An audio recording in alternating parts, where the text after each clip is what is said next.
Bismillahirrahmanirrahim. Assalamualaikum warahmatullahi wabarakatuh. Selamat datang kembali di channel Ruangnya Ilmu. Pada kesempatan kali ini kita akan mempelajari narrative text.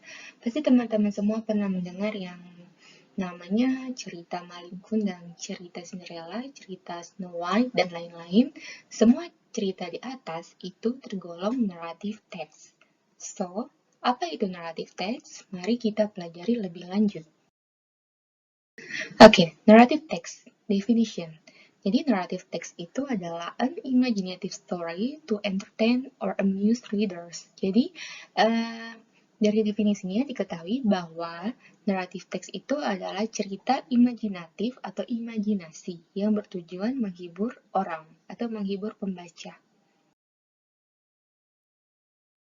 Nah, seperti teks-teks pada umumnya, narrative text juga memiliki generic structure. Apa saja generic structure-nya? Mari kita pelajari lebih lanjut. Yang pertama itu ada yang namanya orientation. Berikutnya complication, resolution, reorientation or coda. Nah, perbedaannya ketiga ini wajib harus ada di dalam narrative text. Sedangkan yang terakhir ini optional atau tidak wajib. Boleh ditulis, boleh tidak. Nah, setelah tadi perkenalan tentang generic structure, sekarang kita mempelajari lebih dalam tentang generic structure of narrative text. Yang tadi disebutkan sebelumnya ada orientation. Oke, di sini ada complication, resolution, and reorientation or coda. So, apa itu isi dari paragraf orientation? Jadi di orientation itu penulis memperkenalkan tokoh-tokoh, tempat, serta waktu kejadian. So, intinya di dalam paragraf orientation memperkenalkan tokoh-tokoh cerita, tempat, serta waktu kejadian. And next, complication. Di bagian ini, di paragraf tentang complication ini, permasalahan mulai muncul dan berkembang. Biasanya ini lebih dari satu paragraf. Contohnya di paragraf 2, 3, 4, tergantung dari cerita tersebut. And we have resolution here. Jadi di dalam resolution ini problem terselesaikan. Akhir ceritanya bisa happy ending atau dan lain-lain tergantung cerita tersebut. Yang ketiga ini hukumnya adalah wajib ya, wajib ada di dalam narrative text. Dan untuk reorientation or coda ini pilihan, boleh ditulis, boleh tidak. Isinya mengenai moral value atau pelajaran yang bisa kita petik dari cerita tersebut. Nah, setelah mempelajari generic structure, kita perlu juga mempelajari fitur-fitur kebahasaan, ciri-ciri kebahasaan dari narrative text itu sendiri. Yang pertama, di dalam narrative text itu menggunakan past tense. Oke. Past tense itu ditandai dengan verb to atau penggunaan kata kerja kedua. Setelah itu, di dalam narrative text juga keterangan waktunya once upon a time, contohnya. Di dalamnya menggunakan time conjunction seperti when, then, suddenly, ketika, kemudian, tiba-tiba.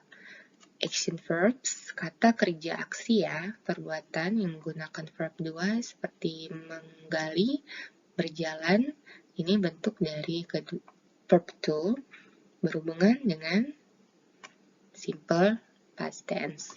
Direct speech, jadi di dalam narrative text itu sendiri ada pernyataan langsung. Jadi direct speech itu misalnya si A ngomong sama si B itu dengan langsung ditandai dengan koma dan tanda kutip. Specific character, jadi disebutkan tokoh-tokoh khususnya, misalnya tentang Malin Kundang, tentang Cinderella. Saya tampilkan contoh narrative text yang berjudul Malin Kundang. Pasti teman-teman sudah pada familiar dengan teks Malin Kundang. Paragrafnya terdiri atas 1, 2, 3, 4, 5 ya, ada 5 paragraf. Paragraf pertama itu pasti tentang orientation. Nah, kita pelajari yang pertama itu adalah long time ago. Keterangan waktunya ya, pada zaman dahulu kala, di desa yang terpencil atau desa yang kecil itu di dekat pantai di West Sumatera. Ini tentang tempat atau lokasi dari cerita itu. Nah, diperkenalkan tokohnya adalah Malin Kundang. Next, complication itu dijelaskan bahwa di paragraf 3 dan 4, di sini bisa teman-teman baca bahwa problemnya mulai muncul pada suatu hari Kundang sedang berlayar, bertemu dengan bajak laut ya.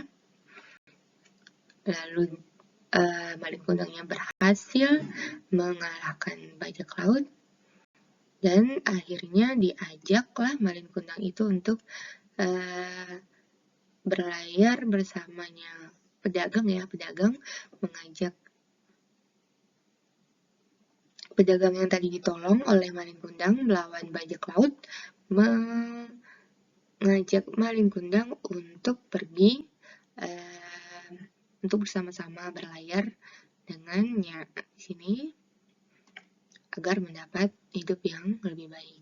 Nah, di paragraf ketiga, beberapa tahun kemudian Malin Kundang menjadi sangat kaya, makmur, mempunyai kapal yang besar dan banyak kru.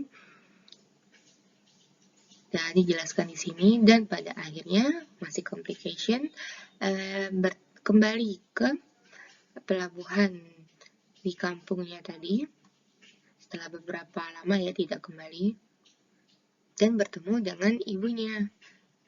Tetapi Malin Kundang denied, tidak mengakui ibunya. The resolution atau akhir ceritanya, penyelesaian di sini bisa happy ending, bisa tergantung ceritanya ya.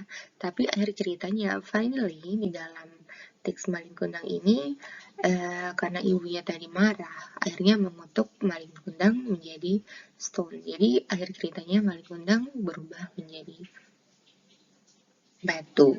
So, di dalam teks Malin Kundang ini, 3 generic structure, orientation, complication, and resolution.